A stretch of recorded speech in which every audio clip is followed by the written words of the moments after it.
So, Oo. to be fair, to be honest, and to seek the truth, ibalik na lang natin sa sa Senate Blue Ribbon Committee na handle ni Senator Marcoleta. Tapos alisin na po natin ang ICI kasi nagiging So hugasan po yan. completely tanggalin na po.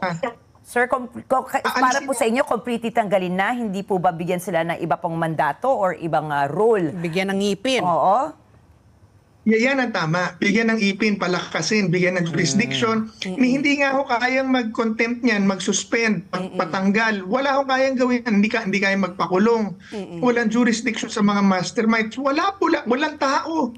Walang tao, walang budget. Ang ganda-ganda ng pangalan, Independent Commission.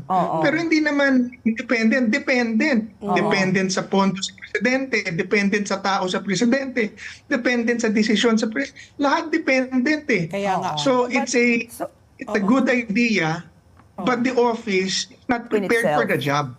So ano pong klaseng ipin ang kailangan nyo, ang gusto nyo ibigay sa kanila kung ganito? Kung hindi naman sila, kung open naman po pala kayo na magkaroon lang ng ipin at ang totoong power itong ICI, ano pong klaseng siguro reforma ang gagawin nyo sa institusyon na ito?